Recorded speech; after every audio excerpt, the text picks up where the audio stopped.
Hello and welcome to the Pretty Good Gaming Podcast, Episode 5. My name is Mike Williams. I'm joined by Gareth Evans. Hello, everybody. Mr. Jake Kulkowski. Hiya. And Liam McKelvey. Hello. 4-man podcast, aren't you lucky? Today we're going to be talking about Prey and answering a bunch of your comments. We've got some great comments to get through this week.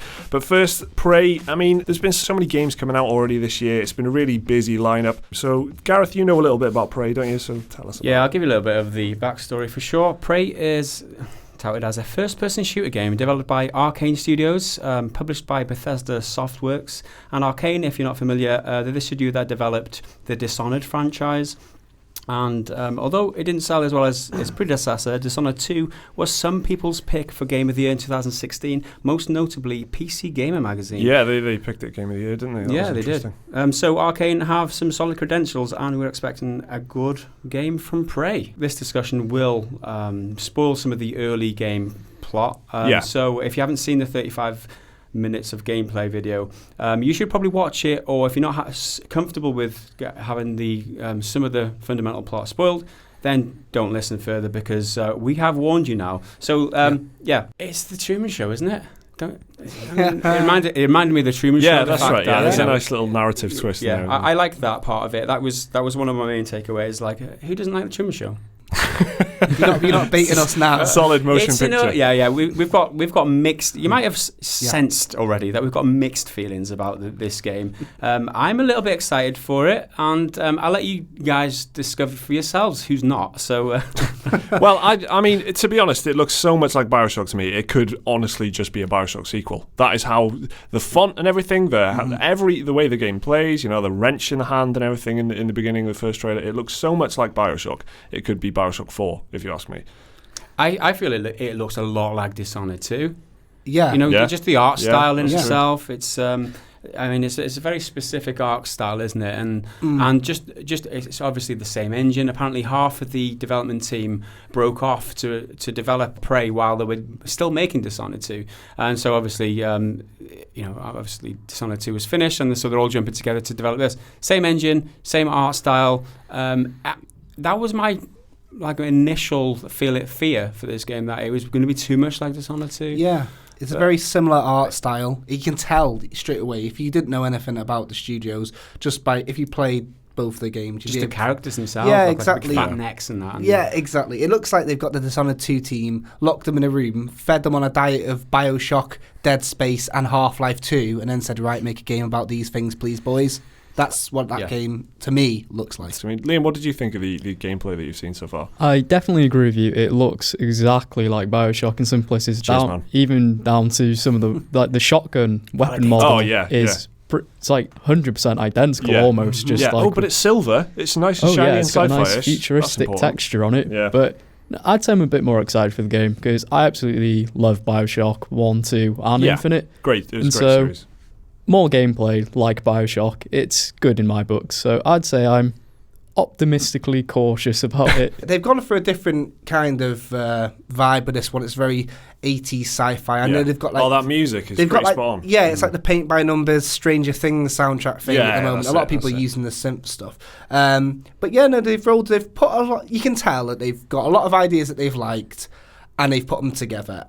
But like Gareth's saying, the strength could be the story. BioShock, after all, the strength, a lot of people say, is the story. A lot of the strengths of this game are in the freedom and the way that, like you mentioned, that you approach the certain puzzles and stuff, because there's different ways to... There's so much freedom that you've got different ways to approach things. This game's going to live or die on that, I think, because critics love that kind of open form, like Deus Ex kind of format, where you can go through vents and you can do all this kind of thing. It's going to live or die on how many options are available to you. I definitely agree with you there. If it's open enough and it's there's enough freedom in the tools that you've got, like if you can actually think creatively about how to achieve objectives, and if there's multiple paths available to you, I think it's going to be a success. I think it's probably, if they get everything right that they're trying to achieve, it's going to be a bit of a, it's going to be quite a high-scoring game, I'd say, because like I said, critics love this kind of genre, I think. Exactly. If it's a single-player game, but you've got multiple paths to take, therefore it opens up multiple playthroughs, should I say, replay value.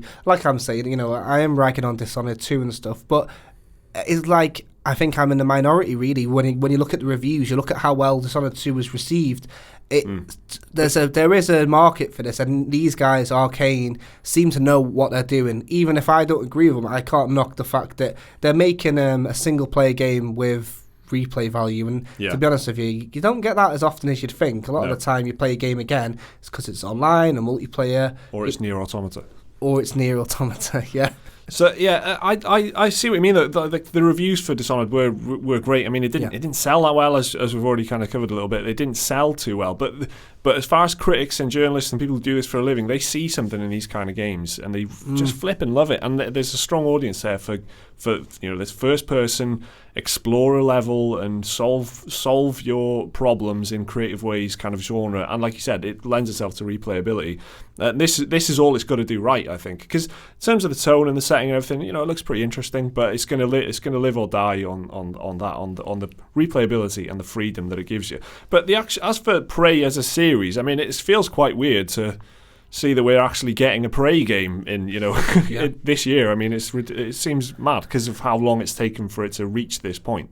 Yeah, that's right. So I got the origin story here for anyone that wants to know it. Okay, so Prey, the original one, was developed by Arkane Studios. Now, if you don't know who they are, we don't blame you. Published by 2K Games, you might know them. It came out on the PC, Mac, Linux, and 360. And that in itself took a long time to make. Prey actually started in 1995 and it was released like 2006, 2007.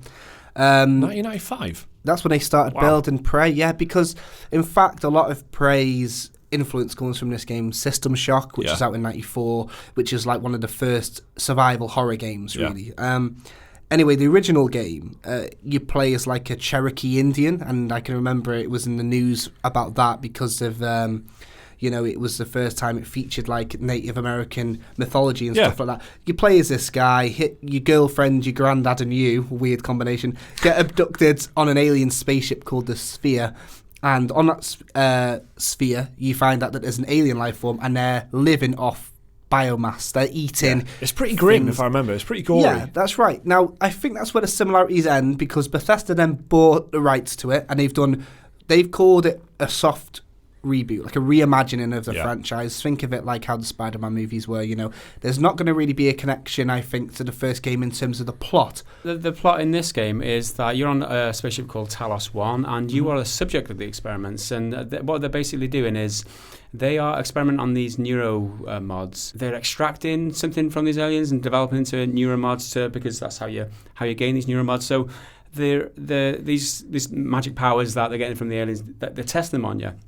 But the byproduct of that is whenever they remove a neuromod from you, your memory gets reset. You don't remember anything of the time when you had the neuromod. So there is a process that they're supposed to you're supposed to go through that you get back up to speed after each test so that you can remember things after each neuromod. But apparently they've not been doing that to you. They've been naughty. Okay, so you've been living the same day over and over for 3 years apparently. Okay. So it kind of explains that towards the end of the trailer that we're talking about. So that's where the story begins as such. You've got to try and discover what they've been doing to you because there's this other character in there, Alex Yu. You're Morgan Yu, and that's your brother. Yeah. And so he's been part of this story. Like why have they been doing this to you for the last 3 years? And that's where like the story begins. Can you play as either one of those? Is it like Dishonored? Where no, you can play as Morgan. You have to be Morgan Yu, but you can either be a male or female character. Either way, you're Morgan Yu. I see. Okay. No, that's interesting. So even the setup in some respects is kind of similar to Dishonored in that you've got an option as to who you're going to play as, kind of in the beginning. So that's that's pretty interesting. How do you guys feel about the fact that because we already know then that they're doing something with your mind? Yeah, it's opened up a big opportunity here for storytelling, with amnesia and things like that. There's a lot of room for twists and turns and things like that. Does that interest you, or is that any more premise or promise? Yeah, it's gonna come down to, as with all games, if I'm being honest, it's gonna come down to the reviews. If the reviews come out really strongly for this, I mean, most recent example for me is Horizon. Wasn't interested in that. Reviews come out, it was amazing. Played it, loved it. So if that happens here, great. I'm not writing this game off. But I like the sci-fi setting, and obviously I'm really into my sci-fi and stuff, so obviously there's a little bit of an appeal in that sense to me. But yeah, the storytelling here, it could be pretty special. depending on where they go with it and depending on what happens. If there's anything like Total Recall, where it's the memory thing, where you're not sure who you are and you've got that identity crisis, it's like, are you the good guy, are you the bad guy? If there's that type of, there's just so much potential in there. Yeah, they've explored it a little bit in BioShock. Well, it's an infamous, one of the most famous gaming twists of all time in BioShock. Where you there's a big revelation at the end about why you're doing things and who you are, and it's great. So in a sci-fi setting, there's the opportunities for that exponentially kind of they've exploded just because of the setup they've offered you already. There's a mystery element to it, right. Exactly, which will unravel, and that's why I'm kind of excited. It's sci-fi, it's mystery, it's got good gameplay. The art style is it's a preference. Let's talk about that gameplay for a second. Though, what kind of mechanics have they shown that seem fresh and new to you? Though, what did you see in that trailer that was like, wow, that's interesting? Well, the Recycler was one where you pick up all your you've got stuff in your inventory that you don't want to use. You throw it into this machine called the Recycler, and it spits out loads of like raw elements. Yeah. So then you go to the other machine, which is called a Fabricator, and then you throw everything in there, and then you craft your ammunition or weapons or things like that. So a crafting system. That's pretty cool. That looks cool. The way that you can recycle all the shit that's laying around, and it seems like intuitive and really natural as well. So it's not too cumbersome. It's not like filling up your inventory with a load of shit. It's not like it feels like it's going to be easy to implement. Yeah, that's cool. I mean that is one thing that is kind of a big positive for me. Any game that they show off 35 minutes of gameplay, kind of well in advance of release, obviously it's curated and all that kind of thing, but that smacks of confidence. So I like that kind of thing. I like when they show off, here's a 30-minute chunk of our game, and here's what you can do in that 30 minutes. I mean, I agree. There were some cool tools. That recycler thing is an interesting concept. I like any kind of crafting system. I'm pretty on board with, to be honest. But there were some cool tools in there, definitely. But so the fans of the original Prey, is anyone kind of disappointed that this is so disconnected from the original Prey? This is just a clean slate almost.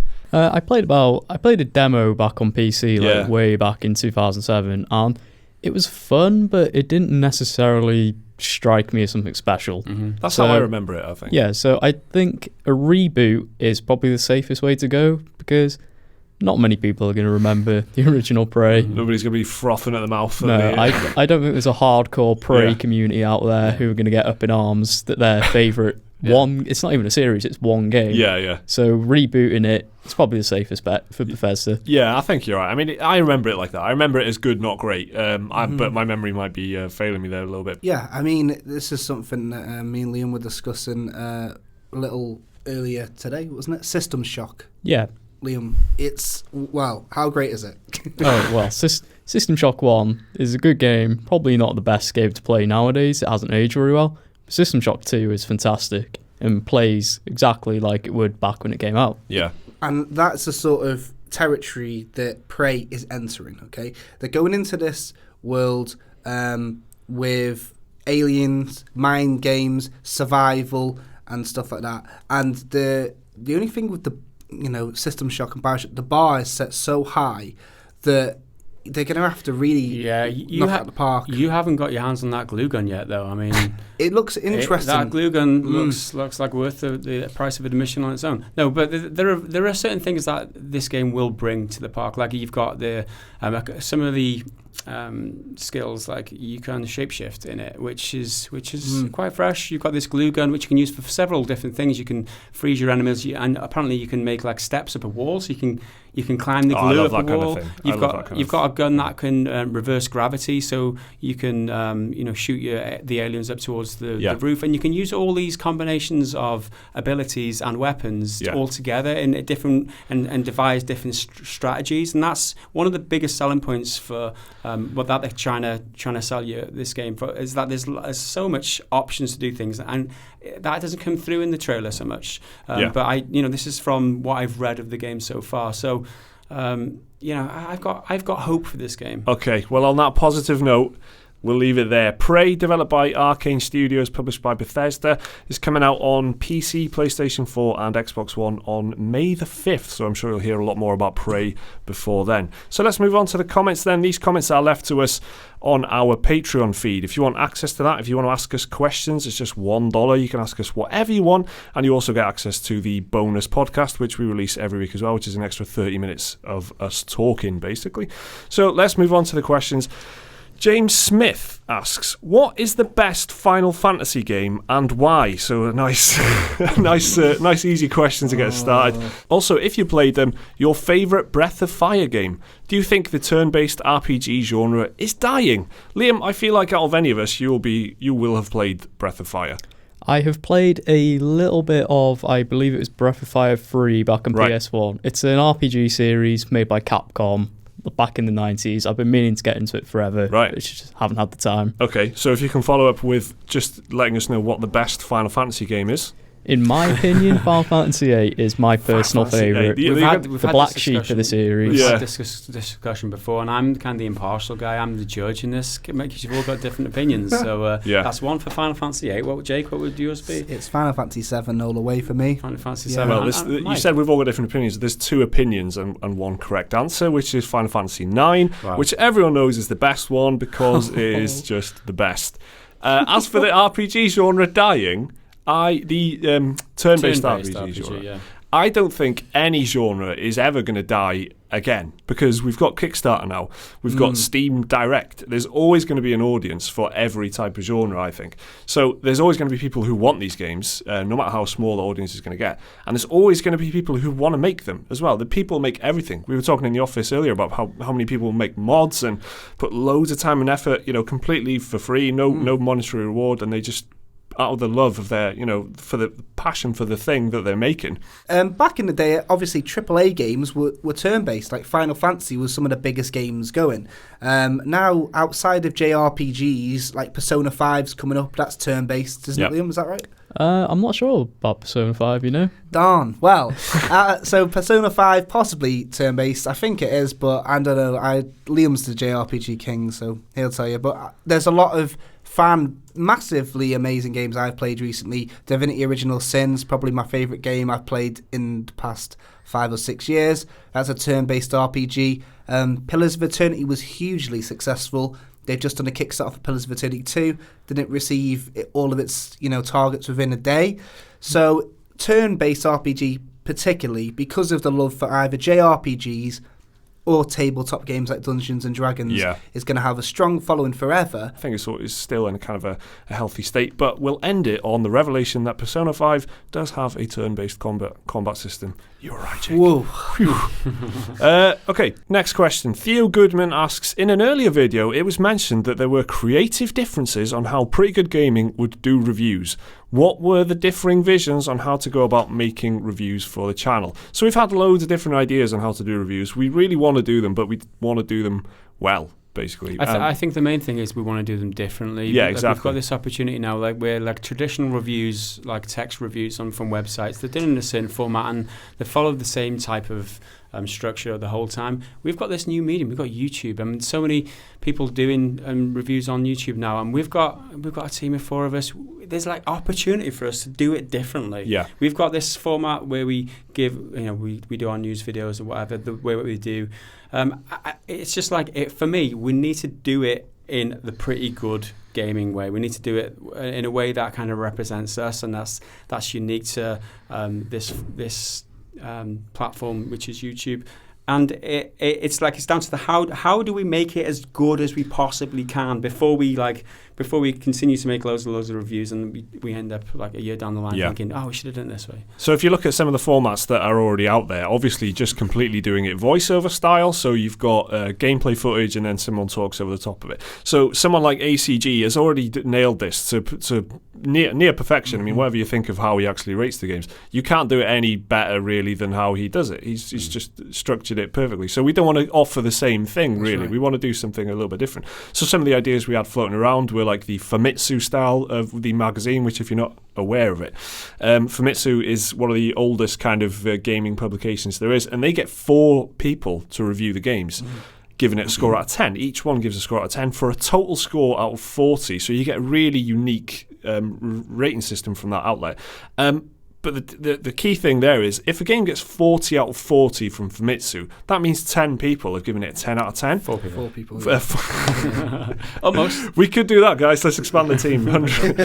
So 4 people have given it a 10 out of 10. So have we got we don't have the time to be able to do that, unfortunately. No, all 4 of us would have to play the games. Of course, but we could evolve something like that to be more friendly to YouTube and more friendly to how our like production schedule. Obviously, we're making 7 videos a week as it is currently. So we need to do something that fits. So that's why it's kind of taken a while for us to cook something up. We want to open the possibilities that all of us can have the input on the review as well. So if one person plays a game to review it, and like everyone else has got an opinion, but they can't really add to the review because it's someone else, the other person's review. It's kind of like that information or that opinion is lost because we don't get that opportunity. So it's like, how do we amalgamate all of our opinions into one review and, to be able to do all our opinions justice, like some aggregate type of thing, some sub-meta, Metacritic, I don't know how to say that, but some sort of like some way of getting all our ideas across about a game in one format. So if you've got any ideas,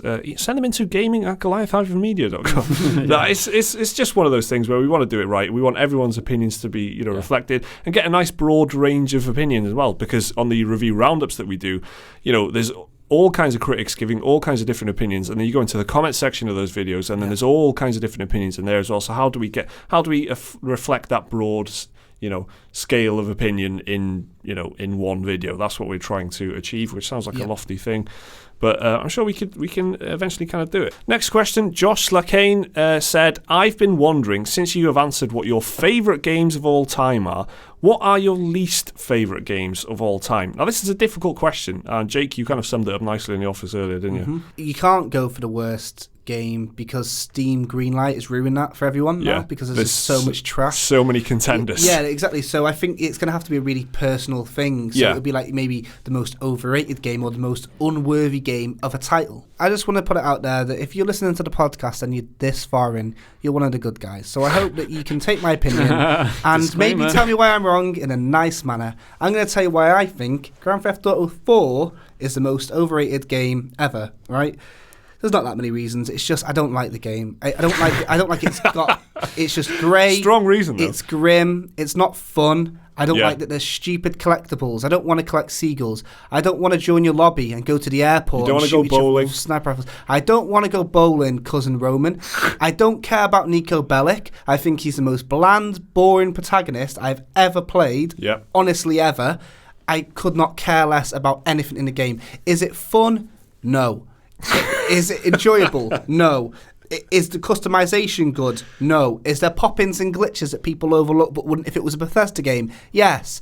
It's just no. It's the most overrated game ever, and the fact that that's sitting at, what is it, number 3 on Metacritic?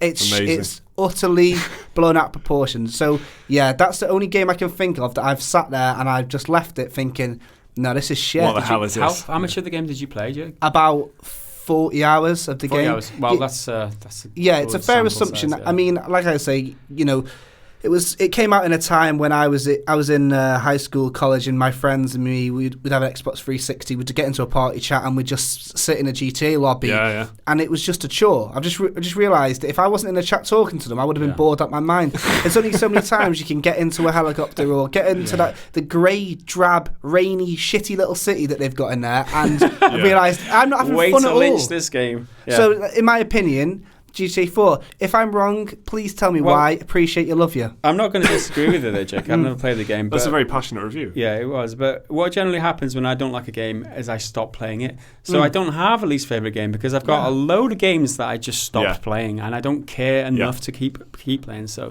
that's it's quite difficult to track, isn't it? You will have to spend a lot of time with something and to be really upset by it to remember it as the worst game you've ever played. That's right. Which obviously has happened to Jake. I think what traumatised me the most was leaving that and then looking recently when we were talking about Legend of Zelda Breath of the Wild being one of the best games, we were spending a lot of time on Metacritic. And to see GTA 4 up there, I don't even know a GTA fan that says that's the best GTA. Yeah. I can't think of one person that I know that would say that was the best GTA. It's not even in the top 3. Tony Hawk's Pro Skater 2. So it was more, a bit of repulsion and shock, the fact that people really think it's that good. So, So you're repulsed, you're shocked. I can't believe how dramatic I've been about this. I did not see this question going this way at all. I thought it'd be like, yeah. We're going to need an extension to this podcast. Yeah. Okay, that's funny. I'd have to agree though. It's tough to pick out something that's probably not the worst game you've ever played, is it? But it's the worst game I've played to completion. Okay. Wow. Okay. There's another criteria in there. You've got to have played the game to completion. That's worth thinking about. But there's games these days that try and be terrible to bait YouTubers into playing them, to go in like, oh my god, this game's so shit. Loads of people buy it to see just how shit it is, and what do you know? That guy's made a load of money from developing a shit game. That's just there's an economy in that now. It makes business sense to make crap games. Finally, Max H says, this week I downloaded the original arcade Pac-Man from the PlayStation Store and it was only £1. Just wondering which games from both the current and last generation you think will be looked back on the same way in the future and stand the test of time over all other great games from these generations. So this is an interesting question because there's a lot of games that are, considered great now, but maybe they will kind of fade away. A lot of games from the 90s are easily kind of forgotten. They've only been resuscitated by things like Kickstarter and stuff, projects to revive these old genres and things like that. So it's easy for great games to slip from memory, I'm saying. Mm-hmm. I think, like it or not, the biggest games that will be remembered from today will be Minecraft, COD Modern Warfare, I think, just because of the way the cultural impact that they have. Everyone remembers these games, and the amount of people that play them is off the charts. I don't know what you guys think. Like, what are the biggest? Let's go with games? Liam. What do you think? Ooh, from last generation, I'm gonna have to say probably along the likes of Uncharted 2, Uncharted 3, just because. You think so? Yeah, they're just such memorable, enjoyable experiences. Like the characters are, Nathan Drake is already considered one of the gaming's best characters, and he's only been in 4 games in the past 10 years or so, and he's already a beloved character along with the likes of Crash Bandicoot, Spyro. Mm-hmm. So, and the game, I know not a lot of people aren't fans of the gameplay, but I think it's a solid third-person shooter with decent platforming. Yeah, a lot of people are fans of the gameplay, Liam. It's just like maybe a couple of us in this room are not. I'll tell you what, it's a good job I didn't answer that last question. well diplomatic of you to put it that way. But. Okay, and Uncharted, it's certainly up there in the top tier, I suppose, of any that stand a chance. I would also personally say Red Dead Redemption. Yeah, that was one of my picks. GTA, the problem with GTA is there is quite a few of them. So I don't think that any one stands out as the clear, everyone's going to remember this one kind of. That's the thing with GTA. Whereas we haven't had a Red Dead Redemption in, since 2010. So can I go next, because I think that Jake's going to pick mine. So I'm a bit scared of that. So I'm going to say The Last of Us, and that stands. Are you going to say that? Yes, got it in there. Yeah, The Last of Us. It's just like protagonist way on par with the best protagonist ever. The first scene of the game, it just grabs you by the heart and never lets go the whole time. The whole story, the arc where it's finished, the gameplay, everything in that game is praiseworthy. There's not one thing that I find that I could criticize The Last of Us for. So I would hand on heart say I will happily play that in 20 years' time and still enjoy it. Yeah, 2 Naughty Dog answers there.